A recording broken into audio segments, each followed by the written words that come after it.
ಸಾಲು ಶಾಸಕರ ಅಸಮಾಧಾನ, ಭ್ರಷ್ಟಾಚಾರದ ಆರೋಪ ರಾಜ್ಯ ಸರ್ಕಾರಕ್ಕೆ ನುಂಗಲಾರದ ತುತ್ತಾಗಿದೆ.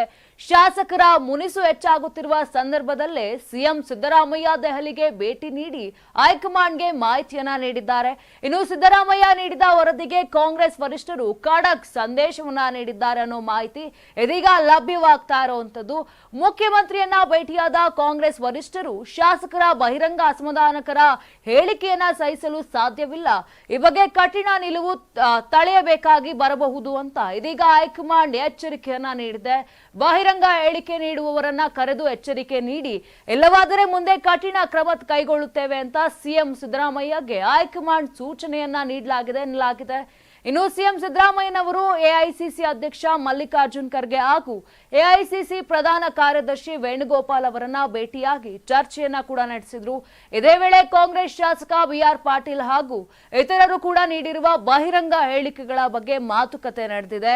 ಇನ್ನು ಬಿಆರ್ ಪಾಟೀಲ್ ಅವರು ಎರಡನೇ ಬಾರಿ ಈ ರೀತಿಯಾದ ಹೇಳಿಕೆಯನ್ನ ನೀಡಿದ್ದಾರೆ. ಅವರನ್ನು ಕರೆದು ಮಾತನಾಡಿ ಮುಂದೆ ಇದೇ ರೀತಿ ಏನಾದ್ರೂ ಆದ್ರೆ ಸಹಿಸಲು ಸಾಧ್ಯವಿಲ್ಲ, ಇನ್ನೊಮ್ಮೆ ಬಹಿರಂಗ ಹೇಳಿಕೆ ನೀಡಿದ್ರೆ ಕಠಿಣ ಕ್ರಮ ಕೈಗೊಳ್ಳಲಾಗುವುದು ಅಂತ ಈಗ ಕಾಂಗ್ರೆಸ್ ಹೈಕಮಾಂಡ್ ಎಚ್ಚರಿಕೆಯನ್ನ ನೀಡಿದೆ ಅಂತ ವರದಿ ಕೂಡ ಆಗಿರುವಂತದ್ದು.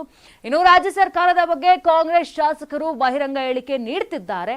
ಈ ವಿಚಾರವಾಗಿ ಚರ್ಚಿಸಲು ರಾಜ್ಯ ಕಾಂಗ್ರೆಸ್ ಉಸ್ತುವಾರಿ ರಣದೀಪ್ ಸಿಂಗ್ ಸುರ್ಜೇವಾಲಾ ಮುಂದಿನ ವಾರ ಬೆಂಗಳೂರಿಗೆ ಬರುವ ಸಾಧ್ಯತೆ ಕೂಡ ಇರುವಂತದ್ದು. ರಾಜ್ಯ ನಾಯಕರ ಜೊತೆ ಸಭೆ ನಡೆಸುವ ರಣದೀಪ್ ಸುರ್ಜೇವಾಲಾ ಪಕ್ಷದ ಪದಾಧಿಕಾರಿಗಳು ಮಂತ್ರಿಗಳ ಜೊತೆ ಪ್ರತ್ಯೇಕ ಸಭೆ ನಡೆಸುವ ಸಾಧ್ಯತೆ ಇದೆ ಅಂತ ಹೇಳಲಾಗ್ತಾ ಇದೆ. ಇನ್ನು ಕಾಂಗ್ರೆಸ್ ಶಾಸಕರ ಬಹಿರಂಗ ಹೇಳಿಕೆಗೆ ಬ್ರೇಕ್ ಹಾಕಲು ಸೂಚನೆ ನೀಡಲಿದ್ದಾರೆ ಅಂತ ಮೂಲಗಳು ತಿಳಿಸಿರುವಂತದ್ದು. ಶಾಸಕರ ಅಸಮಾಧಾನ ಹೆಚ್ಚಾದಂತೆ ಕಾಂಗ್ರೆಸ್ ಹೈಕಮಾಂಡ್ ಎಚ್ಚೆತ್ತುಕೊಂಡಿದೆ.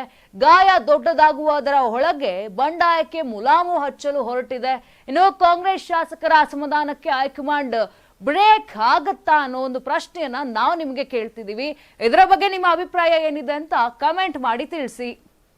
ನಾನು 86 ಕೆಜಿ ಇದ್ದವಳು 71 ಕೆಜಿ ಬಂದಿದ್ದೀನಿ. ವಯಸ್ಸಾದ್ಮೇಲೆ ಸ್ಮಾರ್ಟ್ ಆಗಿ ಕಾಣ್ತೀರಾ ಅಂದ್ರೆ ಜಿನ್ನಿ. 126 ಕೆಜಿ ವೇಟ್ ಇದ್ದು ನಾವು ಈಗ 114 ಕೆಜಿ ಲೆಕ್ಕ ಬಂದಿದ್ದೀವಿ. ಯಾವುದೇ ಸೈಡ್ ಎಫೆಕ್ಟ್ ಆಗಿಲ್ಲ. 84 ರಿಂದ 50 ಕೆಜಿ ಬಂದೆ. ಆಮೇಲೆ ಸಣ್ಣಗೆ ಫಿಟ್ ಆಗಿದ್ದೀನಿ. ಅದಕ್ಕೆ ನಾನು ಯೂಸ್ ಮಾಡ್ತಾ ಇರೋದು ಜೀನಿ ಸ್ಲಿಮ್.